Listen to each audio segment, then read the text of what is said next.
Hello everyone, welcome to happy learning. इस video के अंदर हम हिंदी पेडागोजी की कुछ और क्वेश्चन करेंगे। एक बालक भाषा सीखते समय निम्न कठिनाई अनुभव करता हुआ पाया गया। मतलब कुछ कठिनाइयाँ दी गई हैं, उनके नाम बताए गए हैं। नाम और अक्षरों की ध्वनि को सीखने में कठिनाई।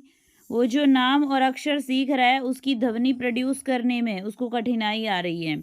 ऊंचे स्वर को पढ़ते समय गलतियाँ करना। शब्दों और वाक्यों को पढ़ते समय दृष्टिबद्धता। शब्दों और वाक्यों को पढ़ते समय उसको दृष्टि बाधा आ रही है। लेखन कार्य का पूरा करने में अधिक समय लगना। लेखन का कार्य करने में ज़्यादा समय लग रहा है। बालक के जो ये लक्षण हैं, ये कौन सी प्रॉब्लम को दिखा रहे हैं? वाचन वैकल्य को, लेखन वैकल्य को। वाचन वैकल्य को दिखा रहे हैं। कौन से वैकल्य को दिखा रहे हैं? वाचन वैकल्य को। ठीक है। नेक्स्ट क्वेश्चन है आपका, एक अध्यापिका लखनऊ का पाठ पढ़ाती है और विद्यार्थियों को मौन पठन के बाद वह उनसे निम्न प्रश्न करती है। लखनऊ के बारे में उस टीचर ने एक पाठ पढ़ाया है और फिर उनसे वो कोई क्वेश्चन पूछ रही है। तो वो जो क्वेश्चंस हैं वो किस टाइप के क्वेश्चन हैं? फर्स्ट क्वेश्चन है आपका, हजरतगंज में शोर क्यों नहीं था। सेकंड क्वेश्चन है, लखनऊ को नवाबों का शहर क्यों कहा जाता है। तो इन क्वेश्चंस की प्रकृति बताई जा रही है कैसी है।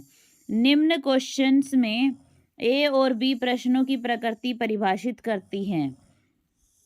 पुनरावृत्त्यात्मक प्रश्न, क्या ये प्रश्न पुनरावृत्त्यात्मक है? पुनरावृत्त्यात्मक मतलब रिपीटेशन हो रही है किसी चीज़ की, ये तो नहीं है। कालांतर प्रश्न, यस, ये कालांतरित प्रश्न है। मतलब समय के बारे में पूछे जा रहे हैं कि लखनऊ का नवाबों का शहर क्यों कहा जाता है। मतलब उस पीरियड के अंदर लखनऊ को नवाबों का शहर कहा जाता था और हजरतगंज में शोर क्यों नहीं था। तो यहाँ पर किसी पर्टिकुलर पीरियड में, किसी पर्टिकुलर टाइम में हजरतगंज के बारे में ये क्वेश्चंस हैं। तो हमारा ये दोनों क्वेश्चन ही कालांतर से पूछे गए हैं, कालांतरित प्रश्न है ये। ठीक है। नेक्स्ट क्वेश्चन है आपका, निम्न में से कौन सा मौन पाठ का लाभ नहीं है। इन दोनों में से जब मन ही मन पढ़ते हैं ना तो उसका लाभ नहीं हो सकता। कौन सा नहीं हो सकता? वह विद्यार्थियों की झिझक और संकोच को दूर करता है। जब मन मन में पढ़ता है तो बच्चों की झिझक और संकोच दूर होते हैं। बिल्कुल गलत है। तो मतलब यही वाला ऑप्शन हमारा नहीं में आएगा। अब दूसरे आगे पढ़ लेते हैं। वह विद्यार्थियों की ऊर्जा को बचाता है। बिल्कुल बचाता है। जब मन मन में पढ़ेगा तो ऊर्जा सेव होती है। विद्यार्थी समझ और चिंतन से अर्थ ग्रहण करते हैं। अंदर ही अंदर पढ़ते हैं तो उनको समझ और चिंतन से अर्थ ग्रहण होता है और यह विद्यार्थियों की स्वतः अध्ययन की प्रवृत्ति विकसित करता है। मतलब बच्चा खुद अपना लेसन पढ़ रहा है, उससे उसकी सेल्फ लर्निंग बढ़ती है। नेक्स्ट क्वेश्चन है आपका, अश्विनी किसी पाठ सामग्री में से दूसरों द्वारा बोली गई किसी भी बात में कुछ शब्दों की पहचान कर लेता है परंतु शब्दों का प्रयोग स्वयं नहीं कर पाता। मतलब कोई पाठ उसने पढ़ा हुआ है तो उसने को पढ़ाया हुआ है या फिर उसने खुद पढ़ा हुआ है, उसमें कुछ शब्दों की वो पहचान कर लेता है परंतु उनका यूज़ वो खुद नहीं कर पाता। इन शब्दों को किस श्रेणी में रखेंगे? मतलब वो यूज़ नहीं कर पा रहा है तो वो सक्रिय शब्द संपदा है, कठिन शब्द हैं, या निष्क्रिय शब्द संपदा है, या कम प्रयुक्त होने वाले शब्द हैं। तो इनमें से सबसे बेस्ट ऑप्शन है आपका निष्क्रिय शब्द संपदा। मतलब उसकी ऐसी शब्दों की संपदा जो वो यूज़ नहीं कर पा रहा है। नेक्स्ट क्वेश्चन है आपका, जीवा एक लड़की का नाम है। नई व्याकरणिक अवधारणाएं जैसे कि जा रहा है, जा रहे थे, सीखते समय पहले से सीखी गई अवधारणाएं जैसे जा रहा है, जा रहे हैं से संबंध जोड़ पाता है। मतलब कोई बच्चा पहले सीख चुका था जा रहा है, जा रहे हैं, और अब उसने सीखा है जा रहे थे, जा रहा था, तो इनके बीच में संबंध जोड़ पाता है। तो इसकी इस युक्ति को क्या कहेंगे? संज्ञानात्मक युक्ति कहेंगे, या परासंज्ञानात्मक युक्ति कहेंगे, या संज्ञानात्मक एवं परासंज्ञानात्मक दोनों ही। अनुमान लगाने की युक्तियाँ, तो कौन सा सही उत्तर है हमारा? अनुमान लगाने की युक्तियाँ, कि उसने अंदाज़ा लगा लिया है कि पहले मैंने ये पढ़ा था और अब मैं रहा है, रही है, पढ़ रहा था, अब मैं रहा था, रहे थे, पढ़ रहा हूँ, तो उसने रिलेशन डेवलप कर लिया। नेक्स्ट क्वेश्चन है आपका, भाषा शिक्षक की भूमिका में महत्वपूर्ण यह है कि वह पाठ्य पुस्तक पर, क्वेश्चन क्या है कि भाषा का जो टीचर है उसकी महत्वपूर्ण भूमिका क्या होगी, पाठ्य पुस्तक पर आधारित आकलन के स्थान पर स्वयं खुद बहुविकल्पी प्रश्न तैयार करें, या फिर पाठ्य पुस्तक ही आकलन का एकमात्र आधार माने कि जो हमारी टेक्स्ट बुक है वही सिर्फ आकलन का एकमात्र आधार है। नेक्स्ट है आपका, पाठ्य पुस्तक को की समय सीमा के भीतर पूर्ण करा दें, जो टेक्स्ट बुक है उसको किसी टाइम पीरियड के अंदर ही कंप्लीट करा दें।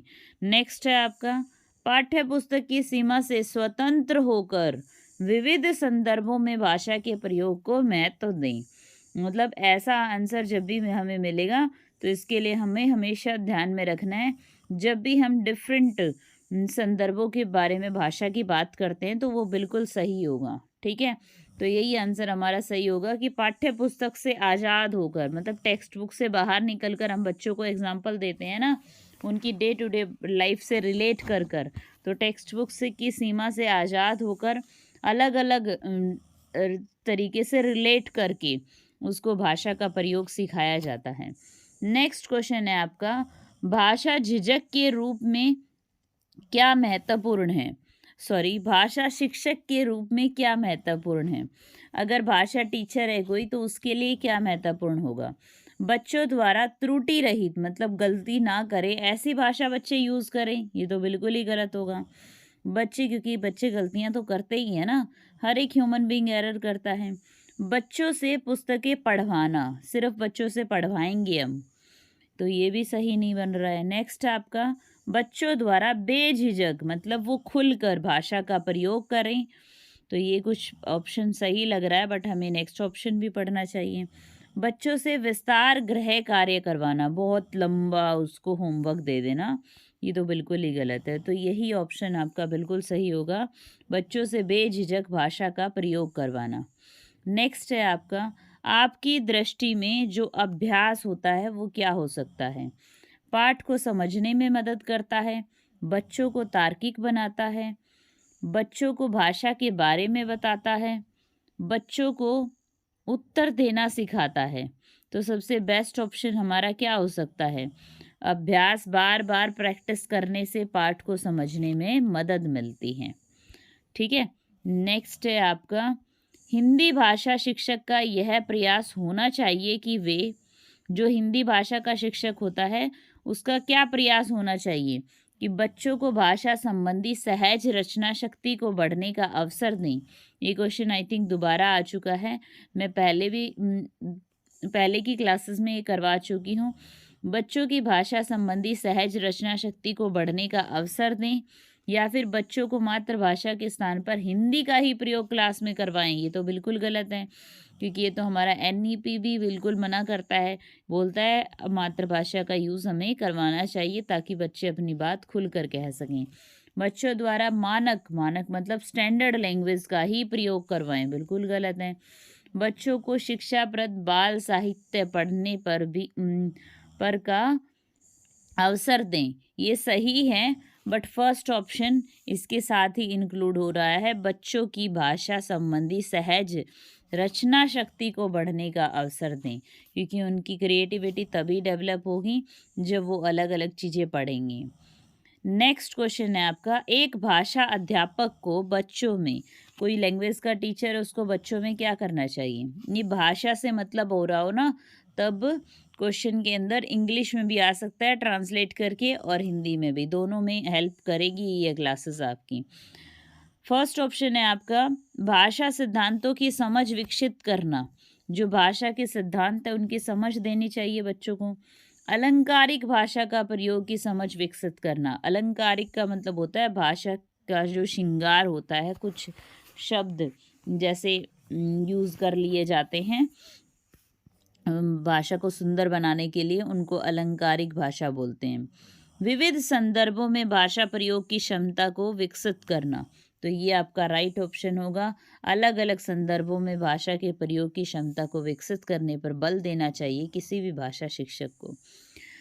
नेक्स्ट ऑप्शन इसलिए गलत है क्योंकि इसमें दिया हुआ है शुद्ध भाषा का प्रयोग की क्षमता। सिर्फ शुद्ध भाषा, तो ये तो अपने आप हो जाएगी जब वो बार बार अलग अलग चीज़ों को यूज़ करेगा तो। नेक्स्ट क्वेश्चन है आपका, यदि आपकी कक्षा में दृष्टि बाधित बच्चे हैं, मतलब जिन बच्चों को देखने में प्रॉब्लम है, विजुअली इम्पेयर्ड बच्चे इनको बोला जाता है इंग्लिश में अगर क्वेश्चन आता है तो आप क्या करेंगे? उन्हें आप विशेष सहानुभूति से पढ़ाएंगे। अगर हम विशेष सहानुभूति बच्चों को देंगे ना तो वो समझ जाएंगे कि हम कुछ डिसेबल हैं, इसलिए हमें ज़्यादा इम्पोर्टेंस दी जा रही है। तो ऐसा भी नहीं करना चाहिए टीचर को। नेक्स्ट है आपका, उन्हें पढ़ने की उपयुक्त साधन देंगे। उनको उपयुक्त साधन देंगे, मतलब उनकी जो प्रॉब्लम है उसके लिए पर्टिकुलर साधन होते हैं उनका यूज़ करवाएंगे। उन्हें सभी बच्चों से अलग गतिविधि, अलग तो करना ही नहीं है हमें, वैसे बच्चों को हमेशा मिक्स रखना है, यही समावेशी शिक्षा होती है हमारी। उनसे कम गतिविधियाँ करवाएंगी। अगर उनसे हम कम एक्टिविटीज़ कराएंगे तो उन्हें देखो कितना बुरा लगेगा। और आपके साथ ही क्लासरूम में ऐसा हो तो हमें कितना बुरा लगेगा। तो ये ऑप्शन बिल्कुल गलत है। तो हमारा बी ऑप्शन बिल्कुल राइट है।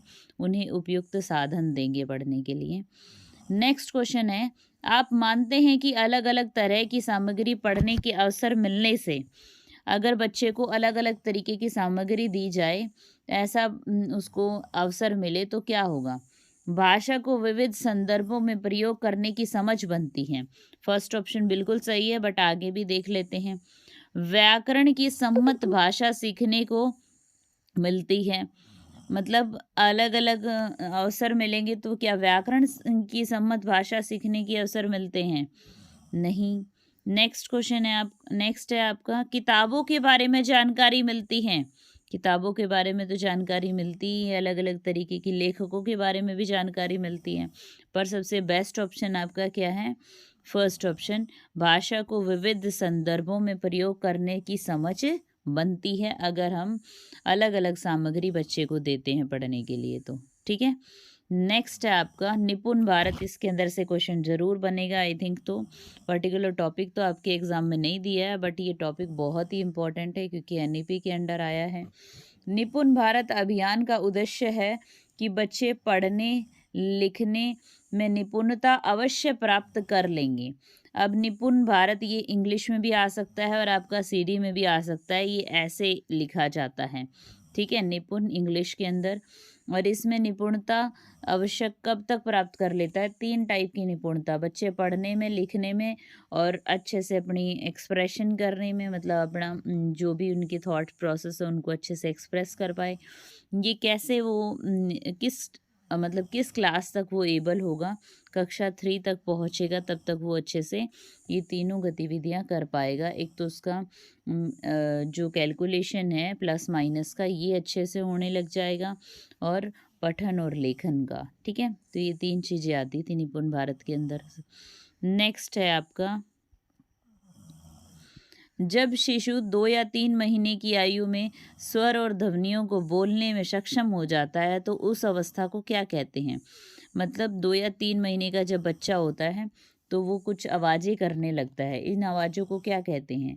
बबलाना कहते हैं, किलकिलाना कहते हैं।